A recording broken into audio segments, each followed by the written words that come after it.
MiniWarGaming's Warmachine League Battle Report Season 3! Hey MiniWarGamers, MiniWarGamer Joel here, and I am joined for another game with Tim and Justin. Alright, if you guys saw the two games last week, it was these guys, because it actually for us wasn't last week, it was today. But we're doing a third game, but this will be the first game for the week. This is a free game for you guys. This is going to be with Tim's Convergence of Cyrus. Ooh, get excited, guys. If you haven't seen Convergence yet, Tim has brought them for a game today. We haven't had them at MiniWarGaming yet, so it should be pretty cool to see. And what did you bring? I brought some more Cygnar. More Cygnar, but it's a totally different list. It's fulfilling a few achievements, so that's pretty neat. Cygnar is also, that is true. Cygnar is always really cool too. We don't see a ton of that all the time anyways, so it's all right if there's a few reps in a row that have that. We are playing this one at the 35 point level. Steve wanted to play a list and get some achievements, and 35 points was easier to do it in, so we are accommodating that. Tim had a hard time building a list. He's so used to 50 points, but he worked really hard and he made it happen. So we'll see what we can do with that. No, it is not. Yeah, you'll say that and then you'll just be like, I'll destroy everything and get 5 control points. That's what you're going to go for. We all know it. We'll see if it happens though. You have quite a bit of hefty stuff to work your way through, so we'll see what you can do. We have the table set up already in the scenario. We'll show you that in just a second, as well as the armies. Stay tuned, guys, for some Warmachine Horde Season 3 League. Here is 35 points of Convergence of Cyrus for Tim. So, Tim, where do you want to start with your with explaining what you brought? We're going to go slow because this is new to MiniWarGamers here. Yeah, and they have a lot of names that are very, very similar. Or just that is a lie. Sounding robot-y. I put Menoff. They're totally different. Okay, so these are Clockwork Angels. Yeah. Clockwork Angels have flight. They are speed 7. And they're in a unit of 3, right? That's correct. They are a unit of 3. They have reform. They can use those swords either to make melee or ranged attacks. They have polynomial beams. They're magical. They have CRA. They're range 10, POW 10. They are also, under Aurora, capable of making combined melee attacks. Because my caster is Aurora, she has a an elite cadre for them. Okay. So she grants them the ability to make combined melee attacks. Very cool. They also have powerful charge. So they're a lot of fun. Next to them here, you can see there are 3 in the list. You buy them in packages of 3 here, these reflex servitors, but they only they activate as solos, sort of a little bit like whelps, if any troll players are familiar with that. They have a special dig in rule, they can dig in, and they also have counter charge. Their attack, if they hit with it, they do an AoE 4, and then models in it take that blast damage, but then they die. So they're little tiny bombs that set themselves in the ground, and then counter charge and blow up.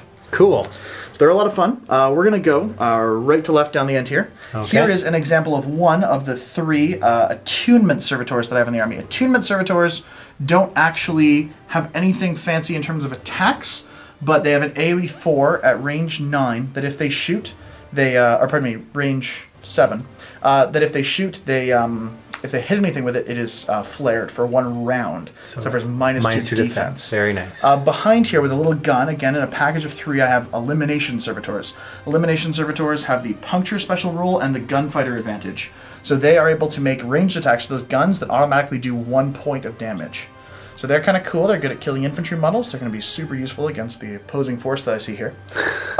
We also have a minimum unit of Reductors. Reductors have little sprays, or little shrapnel swarms. They're range 6 spray attacks that are power 13. They're only RAP 5, but they're cheap. They're only 4 points for this unit of 6. And you have 2 of them, right? You have another... I have 2 units of Reductors. Yeah, they're color-coded in orange and sort of an off beige white, but they should do pretty well for us today. Okay. They're base speed 5, and they are, as everyone else is here, constructs.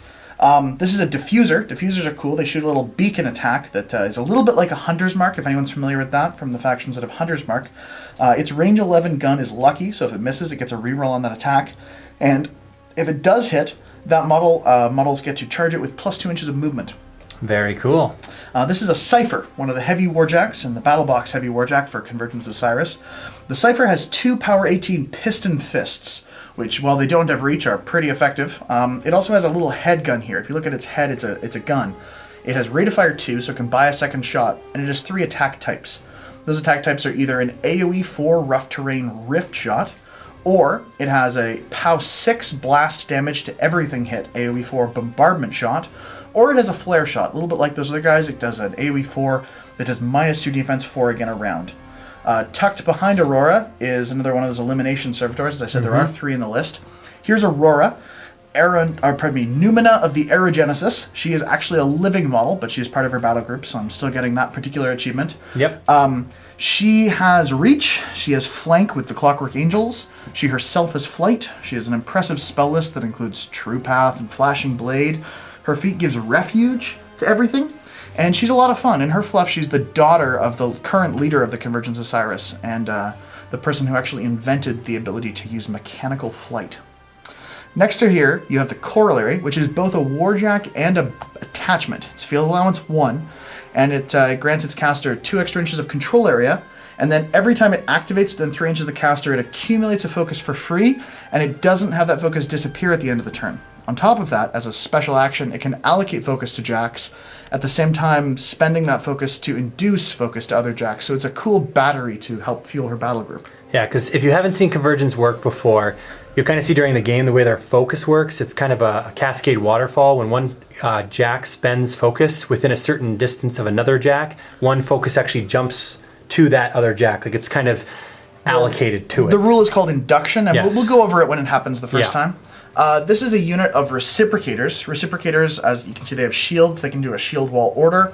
They have reach on these sort of axe/halberd things. You'll notice their axes sometimes and halberds other times on the various models. That's because they have a variable rule. They can switch between using those attacks as +2 POW axes or set defense halberds. And I'm just murdering a poor reflex servitor over here. Back here, there's another elimination servitor. That other unit of reductors that we pointed out before, and another one of those attunement servitors, and that is 35 points of Convergence of Cyrus. Very cool. And with that, Tim also unlocks a couple achievements. This is his 5th faction he's played, so he gets Questionable Allegiance, the 3rd rank of it. First player to do that in the league so far by playing 5 factions. So pretty hard to do, but Tim has brought a different faction every time. This is also his 5th caster, because it's his fifth game, so he gets full stable, the 2nd rank of that for playing 5 different casters. And the other achievements that he is getting is it must be genetic, because every non-battle group member shares the advantage of construct. That's not too hard to get in Convergence. There are a few models and units that are solos and units that do not have construct, but there's not many. So that is 3 achievements for Tim and his 35 points of Cyrus. Here's 35 points of Cygnar for Justin, and if it looks like a lot less models than Tim's, it is because it is. It is only 4 models. What did you all bring in your 35-point list here? Okay, on the right side we have the Stormcloud again. All right, so you guys have seen him play that before. It's pretty nice with that. He's got a sword and a buckler. The sword has reach. Then we have the Thunderhead, which is the unique jack for Cygnar. Okay, he does some stuff with lightning, like he's better with the Nemos, sort of, right? He's better with Nemo. Or is he their character jack? He's not their well, he's a character jack, but he's not Nemo's pet jack. Okay. That one's coming out soon. Okay. But he does do lots of fun stuff with lightning. Okay, so we'll see some of that maybe during the game. The big Colossal over here, we saw this in your last game, the Storm Wall, always a great model, usually gets its points worth. It's 19 points, I think, right there. And back here, your caster of choice for this list. This one's going to be P Striker. The Battle Box caster. So he's got some really nice spells, just a kind of a toolbox of spells. Snipe, Arcane Shield, Blur. So that should be pretty cool to see. There's 3 achievements that Justin's unlocking with this. He has 7 or less models, so he is getting overcommitment. And on top of that, he's only bringing Warjacks or War Beasts, and nothing outside the battle group, so he's getting Matt's List as an achievement. And as this is his 3rd game and his 3rd caster, he is getting full stable, the 1st rank of that. And that is 35 points of Cygnar for Justin. Here is our battlefield for this last game between these 2 players for today. They are going to be using the scenario close quarters. There are 2 flags. They are 21 inches up and 18 inches from the side. They are flags, so they do not obstruct any movement. You can travel over them. If you can dominate your friendly flag, you get yourself 1 control point. If you dominate the enemy's flag over here, you get 2 control points, and controlling it gets you 1 control point. I forget, is there kill box in this one? There is kill box. There is kill box. Okay, so you can kill box yourself. Make sure you are 14 inches up with your caster on your second turn. Scoring does not happen till the second player's second turn, and as always, it is the first to 5. Our battlefield is pretty standard. We have some forests here. We have a few walls. And then we have the hill, and we have a few buildings, and all those buildings and walls are structures with various amounts. We're counting the buildings all as reinforced wood, and the walls are just normal wood.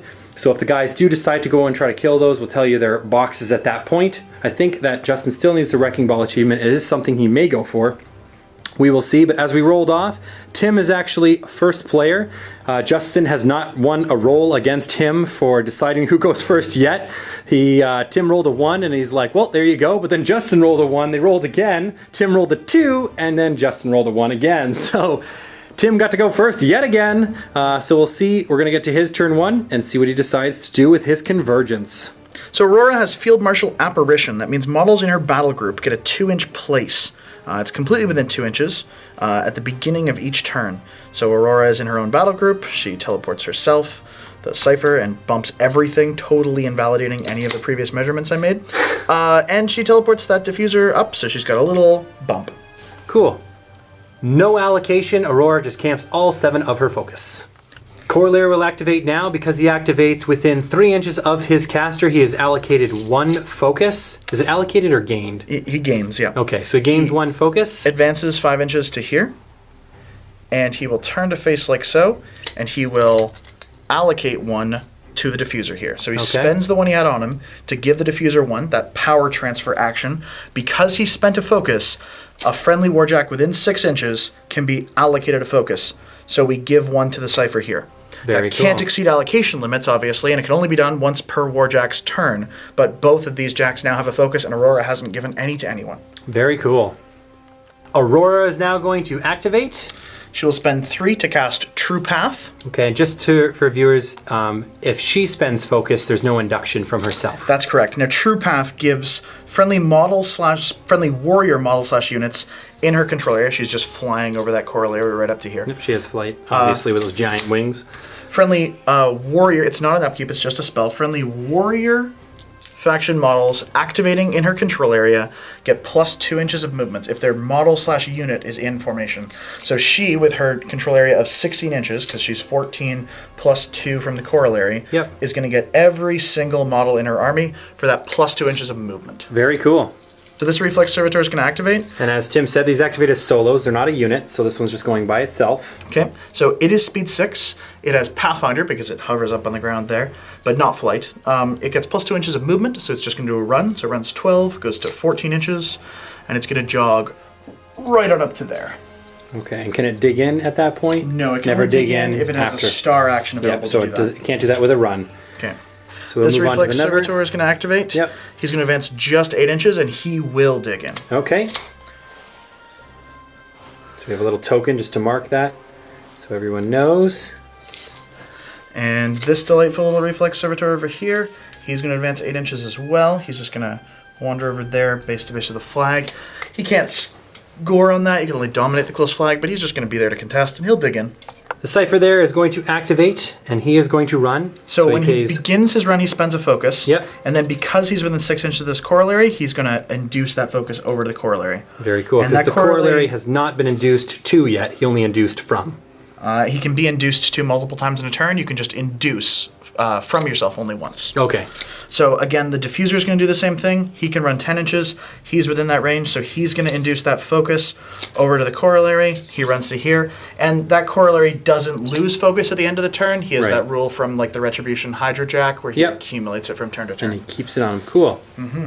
Reductors are going to activate. They're speed 5s. They normally run 10. They're running 12 because of True Path, and they're just taking a jog over here. They have a mission this particular day, so we'll see if they can manage to complete it. They have a goal in life, an important thing that they're trying to do. Running themselves over there, all right. Yep. Clockwork Angel units can activate. They're going to get a run. They are already pretty speedy, but with that True Path, they're very speedy. What are they, 7 base? 7 base. I'm take just going to those. pull the tree out of this thing. They're 7 base. They're only command 7, so they kind of have to stay pretty tight in terms of formation. But they normally run 14, but with the True Path, they're going to run 16 inches. So they're just jogging on up here. And we'll check formation. We're just going to actually be tighter here. And this poor lady jogs up to there. So they're all on the hill, towing the hill. Sounds good. Reciprocators, they will activate. What's their normal speed? They're normally speed 5, so they would run 10. They're going to run their 12 inches. Again, True Path does grant Pathfinder. I'm not sure if I mentioned that before, but they're just going to totally ignore this forest because forests are for chumps. Yep. And they're variabling for set defense. So they're turning those axes into halberds. Yep, so they always have to choose one or the other. And as set defense, they get +2 defense on a charge against them. Reductors over here. They are going to do their run as well. Again, 12-inch run. They're going to duck up here behind this cover. And it's going to be so relevant because there's so many models that can shoot them. Running with the attunement. This attunement over here is also going to run. So all these guys are normally speed 6. So they could run 12, but here they get to run 14 with True Path. And Tim's just kind of running them all. They are solos, as we said, but just for time, they're all kind of running. These are elimination servitors. Their actions are, again, very, very exciting, doing unique and different things they're running. And again, Pathfinder from True Path. There's the battlefield after Tim's turn 1, and he took a lot of time to explain the rules, which I appreciate of Convergence because they are so new. Hopefully you guys enjoyed that as well. He got his angels way far up there, past the halfway point on the board, so quite a good run. We're going to move now over to Justin's turn 1 with his heavy warjacks and see what his plan is. Justin's allocating 1 focus to his Stormclad, 1 to the Stormwall, and the rest are staying on Striker. Stormwall will pay his 1 focus and run. He's going to run 10 inches.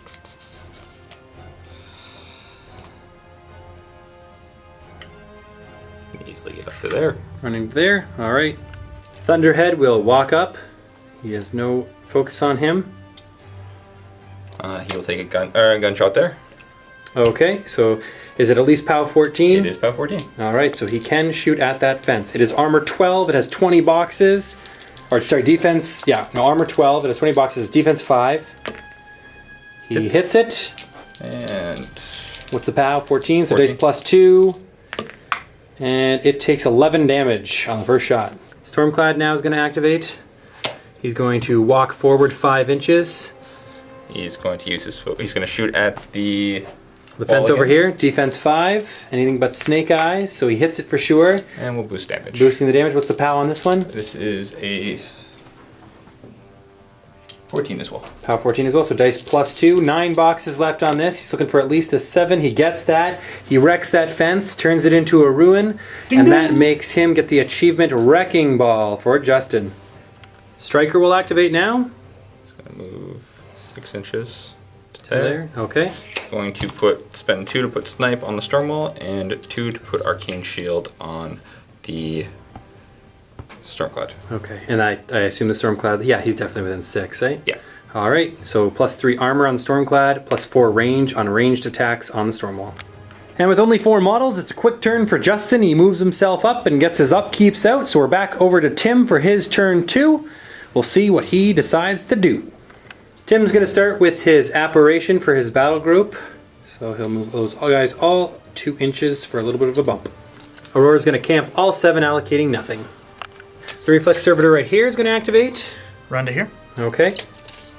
One of the Attunement Servitors will activate, advancing over to there. He's going to take a flare shot at the Stormwall. Okay, so he is Rat 5. Stormwall is Defense 10. He's looking for a 5.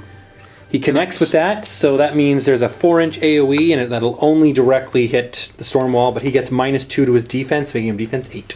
Yes. Corollary will activate, and shuffle itself up behind those 2 models. Activated within 3 of Aurora, so he accumulates. Yep. And he's going to allocate 3 to the Cypher. When he does that, he gets to transfer a free focus over here to the Diffuser. That is, it's 5 inches for induction? 5 inches for power transfer, 6 for induction. 6 for induction. Lots of room. Cypher will now activate. It's going to advance forward 4 inches to about there. Yep. Convergence Warjacks have the Mat and Rat of their controlling caster. Yep. Based on their tighter ties to the battle group there. The Cypher is going to take a shot with a flare shot targeting Striker. He is going to fall short by about 1 inch. Okay. So he's looking for a little bit of a deviation for this AoE 4 to hit him with a flare. Okay. Let's just skinny measure that out and I'll mark it. I think it's right around there. Let's mark that out. So here is 11 inches. Might be. There you go. Right about there. Okay. All right, so we'll do a deviation from there. Red will be direction here. White is distance. So it's going to go direction 6 for 4 inches. So that did come over here, and it just missed Striker. So Cypher will buy a second shot. Spending that focus to induce back to the corollary, Okay. and he'll try for another good deviation. All right, here we go. Red is direction. Direction in the box. Direction 6, 3 inches this time. That should be enough. Okay. We'll double check it, but last time it was very, very close, going 4. So with only 3, that should be a definite hit. Just curious if it hits the storm wall as well. We'll see. Although he's already flared, already right? flared. So They can't. They don't so stack. it doesn't matter. So it's just on Striker. Diffuser will now activate. He's going to advance to here. Okay. He is going to boost to hit a shot on the storm wall. Okay. So it cost him 1 focus to do so. So technically he could induct over to there. He's already right. He could induct. He's not going to do any induction. He could though. He has Theoretically. options, but he's not going to. Okay. So here we go. 3 dice to the storm wall. He needs to roll a 6. He connects. Yep. The storm wall is beaconed. Okay. So models charging it get plus 2 inches of movement. Okay. And the storm wall is now going to take a POW 11 damage roll. Armor 19. So this will be dice -8. He does no damage to the storm wall. Clockwork Angels will receive a run/charge order. So this one here is going to charge Thunderhead directly to here. Okay. Not getting any further than that. Nothing fancy. Yep. This one over here is just going to get a run. So she's just going to run into melee with Thunderhead here. And this one over here is going to run 9 and 5. And she's going to go over there. Okay. Sounds good. Sorry. So we'll get 1 charge onto Thunderhead. Yep. He's looking for a 6 to hit on Thunderhead. Hits him. Connects. Power 12 because they have brutal charge. -7. Thunderhead will. Cranks the damage and does 10 to the 4. Nothing crippled yet, but that's a good hit. So the angel then, after that, refuged itself around. Reformed. Reformed around. These ones ran so they don't get it, but reformed so that she engages Striker and is still in the front arc of that Thunderhead. This is going to be fun. Aurora's going to go now. She's activating. Yep. So she's going to charge the storm wall. So she has reach. She has speed 7, so she goes to 10 inches with her charge. Because she's charging the beacon storm wall, she moves 12 inches. Right. So she moves along this line right up next to the storm wall. Does she have reach on her weapon? She does have reach on her weapon. Yeah. She's trying to land there, but it's, it's awkward. Because Just of going to defense. put her there for a second. It's actually a rune. Yes, it's true. It is a ruin. It's not technically a wall anymore. We So- broke it. What happens now is she's going to pop her feet. Her feet says, I got it. We're Okay, good. you're good? Her feet says, models in her control area gain refuge. Now, refuge is an upkeep spell a couple of casters have. She doesn't have it as an upkeep. She just has it as part of the feat. It's called 11th Hour. And it says that after completing a combat action in which you hit an enemy model with an attack, you can immediately make a full advance ignoring free strikes. So after she hits this storm wall, she's going to have to end her combat action, which means she won't be able to buy attacks anymore, but she'll get a free move. Okay. So here we are attacking the storm wall. Let's see if we hit. He is defense 8. We Yes. are mat 6. Hits She him. connects with an 8. All right, she's going to end her combat action. She doesn't I actually. guess she'll do damage. Yeah. 19. She'll do damage She to probably the has to roll storm that. 19 versus Dice her. -7. She No does no damage. damage to the storm wall, but she will end her combat action. Okay. All right. So Aurora has flight and currently ignores free strikes with her movement of 7. She's going to fly right on over there to next to Striker. She'll get in his back arc even though she won't get the bonus. It's okay. He doesn't have. It's like he doesn't have flashing blade or anything like that. I don't think. So you're probably okay. No. I don't feel safe at all. All right. So that is where she ends. This is all pretty cool. It is kind of her assassination-y plan, and she So- managed to get all the way in the back here. Her combat action is over, and she has 7 focus on her. She's not allowed to buy attacks because her combat action is over. However, she does, as we hinted, have the spell Flashing Blade. Sorry, I spoiled it. So she is going to spend 1 and cast Flashing Blade, allowing her to, as a spell, make a melee attack against every enemy model in her melee range. All right. Now, Striker is -2 defense because of Flare, dropping Yep. him down to a less impressive 14, but that's still pretty good. However, Aurora has flank with Clockwork Angels. Yes. So now this Clockwork Angel is in melee with Striker. She goes to mat 8 and is a weapon master. Very cool. So Aurora only needs a 6 to hit here because, as Tim said, has that flank. So mat 8 against 14. And Will hits. connect with a 7. This is not a charge or anything. And this is going to be a POW It's POW 12, but she does get an additional die from flank. Yeah, so it's against armor 16, so this is dice minus 4. Armor 15. Armor Armor 15, 15, I'm dice sorry. minus 3. Sorry. Dice minus 3 on this attack roll. So First she will roll, do 6 6 damage. So she's then going to make the Flashing Blade attack against the Storm Wall. She has to hit both things. Tim's hoping not to kill the Storm Wall because he's going for Mage Hunter The here. odds of killing the Storm Wall are pretty slim. Yeah, he does a spike pretty big. Especially since she doesn't have flank on the storm. No flank on the Storm Wall because he's not in the melee range of a Clockwork Angel. Yep. I do hit him. Her weapon actually causes stationary, but Storm Walls can't be made stationary. It's just kind of Right. an extra little neat thing it does. That's pretty cool. So this is POW 12 against his armor of 19, so dice minus 7. She's going to do 2 points of damage to his 5. Yeah. I'll pick the right arc because I'm in the back and I get to choose now. Very cool. Now she will buy another attack, With or the Flashing as we Blade. say, Flashing Blade. And she's going to start by making it against Striker. These are, of course, simultaneous, but Yep. 6 to hit him. She Hits. connects with a 7. This gets an additional die, and it is, as we said, dice minus 3. She does another 11 points of damage to Striker. I am going to say there's no Nice. way you're going to kill the Storm Wall. Especially because And that's it. And that's it. Yep. Yep. There was no way. And that is a kill on Striker. That is going to be a very, very short game. Sorry, viewers, if that was way too short for you. But that is a victory for Convergence. I'm sorry you didn't get to see more of it in action. I feel like that was pretty actiony, and if anyone True. was wondering, Convergence is currently undefeated in MiniWarGaming videos. That's true. 100%. 100%. So Aurora is an assassinated caster. We'll talk more about that in the post game, but for now, Convergence victory. No control points though. Tim goes out in a different style here. Handshake boys though, victory for Tim.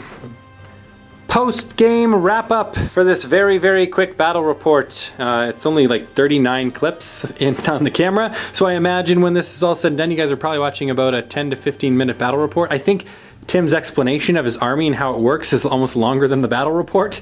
It's definitely. Yeah, it was pretty close. It was I like wanted to be fair. I gave a Yeah. fair explanation of the army, and then it. So this is kind of like a how does Convergence play video explanation with a little bit of gameplay to see how they do. So we're gonna go over just missed achievements really quick first. Both of you though, by having got such a it. fast game, get the Speed Demon achievement. So both of you played a game that was 2 rounds or less, win or lose, you get the achievement. So that's nice for both of you. And then Jordan, why don't you go? Sorry, Jordan, Justin. It's very late now. Justin, why don't you go over the one other achievement you got? I got Refuge and Respite because Tim killed me so fast that nothing could be knocked down. Knocked down, set on fire, corroded, blinded, or stationary. So very nice. It's kind of just by default he gets that one. But yeah, it's still very good. And Tim, you got a couple on top of that as well, notably because of the way you killed him. Mage Hunter, that is the style. Yep. I was considering doing that with Retribution, but I figured let's show people that Aurora is terrifying. Yep. And they'll respect her assassination threat more. Yeah. So the more you know. Yes. Sorry, wrong slogans. We work so you can. I don't even know. Yeah. So, and then of course, when she flew over there, she made a bunch of Flashing Blade melee attacks, all of which were in a backstrike. So she got the Gone Rogue. Gone Rogue achievement. Where Yeah. She had to make at least 3 backstrikes throughout a she game. made 4 because she's an overachiever. Yeah. And she well, I guess after you killed the caster, you didn't get the extra swing on. They're simultaneous. It happened. Okay, so you do have to make the swing even when he died. So definitely got the Gone Rogue achievement, so very nice. So yeah, very, very quick game. I think we got a better explanation of the faction as you went through it, because we didn't really get to see much of the servitors do anything. They flared reciprocated. something? They Yeah, flared the that's Stormwall? true. That was important. None of the reflex ones got to countercharge. There was but no infantry, so no, did that's PAL true. 14 Same thing with targets the puncture guys, though they weren't going to have many great targets either. Again, there are lists in which their puncture damage against a Warjack would be really exciting. Yes. This was not one of them. Yeah, very true. But it still was really cool to see some Convergence on the table. And I think I'll try to convince Tim to bring another list sometime. I don't know if he'll do it in this league. I guess you're kind of open now. You've finished the 5 factions, so now you can go wherever you want. You can play the same faction for the rest. You get 7 factions, I think that's the thing, right? Or is it No, it's 7 casters. So just keep changing your casters and your golden. All right, so there you go. Maybe if I'll you- bring out some Lucant or some Syntherian. That should be a little bit more attrition-y, not quite so assassin-y. So we'll see. It also was a little bit unfortunate because you didn't. Justin didn't have many models to protect his caster. It was 4 models on his side, and that does not allow for blocking much. Plus, you just spent your turn upkeeping, so you were sitting on no focus. You didn't probably expect him to get all the way across. It's one of those things where you need to know what your opponent can do, and I clearly didn't. If I had any idea you could have done that, I mentioned I would have feed it at that point just to protect the group. But the more you know. Yeah. I think I probably could have chewed through the feet. You think so? Yeah, I do. Yeah, it was pretty dice minus at damage -5. I mean, it took you 2 swings and you had quite a few more coming. So even at that, might have taken a few more attacks, but probably still could have done it. If he was camping a few more, I don't think you'd throw Arcane Shield on yourself that early, unless you were expecting that vector. Yeah. But if you had just tightened up the gap between the Thunderhead and the Storm Wall a little bit more, it wouldn't have stopped her from flying over, but it would have stopped the Clockwork Angel from refuging in for the flank bonus, which also was very kind of pivotal for. I think in that case I wait a turn. Yeah. Angels run into Yes. the Yep. Yep. You'd want the angels definitely there for that flank. So really, by not protecting yourself, you've got an extra achievement. Yes. Good job. My plan for that achievement was to turn my caster around, but I didn't have to. Yeah, there you go. You didn't even have to cheat for it. It's great. All right, guys. Well, it was a quick game. I still had fun filming it. It was fun to watch. Hopefully you guys enjoyed it too. Assassinations don't usually happen. A lot of our games are usually pretty long, so a quick one is kind of a change up, and some games do go to assassinations. It'll happen. You gotta look for it, gotta expect it. Now you know Aurora can do it. So, great game. These guys will be in, I'm sure, for some more games. To all you other normal viewers, if you are not Vault members yet, definitely go and try out a 7-day trial. If you like what you see in there, we have all the other games for the league. Like half the other games are in the Vault there. So if you're wondering, you know, where the off games are, go check it out. 7-day free trial. If you like what you see in there, definitely sign up. Your contributions is what help us keep making these videos. And stay tuned for more Warmachine Hordes Bat Reps.